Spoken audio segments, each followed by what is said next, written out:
PNR tigil operasyon muna ng 5 taon. Ano na kaya ang mangyayari sa mga pasahero ng PNR? Hirap na sa pag-commute? Mas hihirap pa? Siyasatin natin yan sa report ni Judith Estrada Larino. Malalimang pag-alam ng mga detalye para maitama ang mga maling balita sa Siyasat. DWIZ Investigative Report. Marami ang labis na nag-alala, marami ang nangangamba. Saan nasasakay ang halos 30 hanggang 35,000 pasahero na araw-araw sumasakay sa tren ng PNR o Philippine National Railways? Kasunod na rin ito ng pansamantalang tigil operasyon ng PNR simula nitong March 28. Ayon kay PNR Chairman Michael Ted Macapagal, kailangang magtuloy-tuloy ang konstruksyon ng mga proyekto ng ahensya para na rin sa kapakinabangan ng publiko.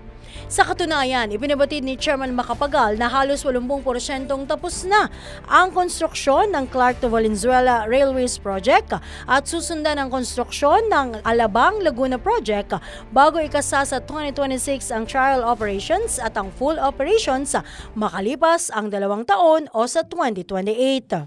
Really, kung magsasara man, it will stop within a 3 to 4 year period. Pero yung full operation po, it's scheduled for 2028. Kaya 5 taon. Pero nag-umpisa na po ang construction from Clark hanggang Valenzuela. More than 80% na po ang natatapos ng construction in the north. In Metro Manila, all the way south from Alabang to Laguna, yan po ang susunod nating gagawin at work will commence immediately beginning April of this year.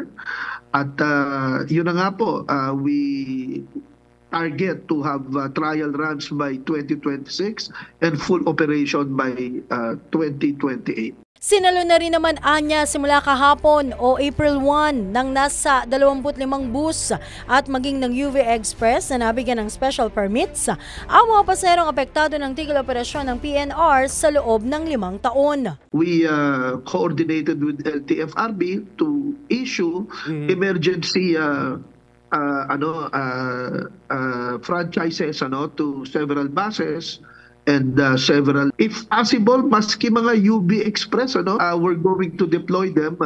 Babantayan po naming maigi yung mangyayaring bus augmentation program. Sisiguraduhin namin na ang trapiko ay magiging maayos at sisiguraduhin namin na ang ating riding public at the same time ay maa-accommodate nitong mga gagawin nating deployment ng emergency buses. Ipinagmalaki pa ni Chairman Macapagal na most modern at most sophisticated ang mga gamit na train ng bansa mula sa Sumitomo at katulad ng sa Amerika at Europe. Electric trains na rin anya ang gagamitin sa full operations ng mga tren sa 2028. Ito po ang kabuuan ng ating most modern and most sophisticated railway system which is at par with world standard. Tayo po ay magiging kapareho na ng kung nakikita natin yung train system in our Asian neighbors at lalo sa Europe and in the United States. Ganun po yan ginagawa natin ngayon dito. Some portions or most of the portions are elevated, nasa taas po yan. Pero pagdating ho ng Metro Manila, there are areas na at ground at bababa ho sa tunnel or sa subway.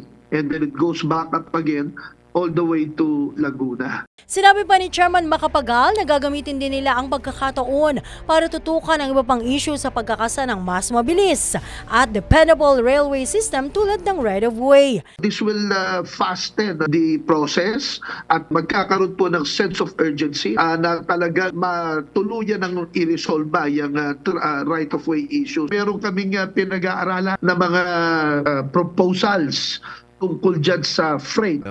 At yan po ay susunod. In fact, as we speak, meron pong pinag-aaralan kaming proposal that would augment this type of service para sa goods to flow in different provinces to Metro Manila and out back to these different provinces. Binigyan din ni Chairman Macapagal na mahigit 800,000 pasahero kada araw ang maaari pang maserbisyohan ng PNR kapag nakompleto na ang tinagurian niyang engineering marvel nang wala ring dagdag singil sa pasahe. Napakaganda po, it's an engineering marvel.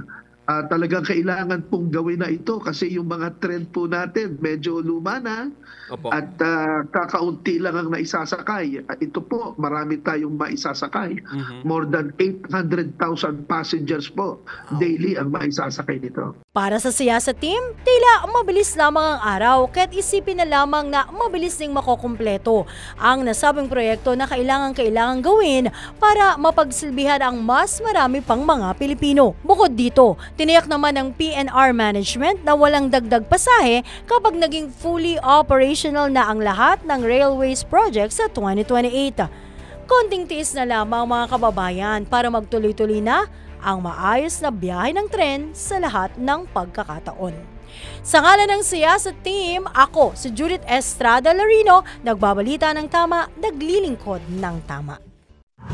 Ikalat ang tama, ikalat ang totoo. Follow these reports on our DWIZ digital channels, DWIZ News website, Facebook, YouTube, and DWIZ X account. Ang tama ang dapat ikalat sa Siyasat DWIZ Investigative Report.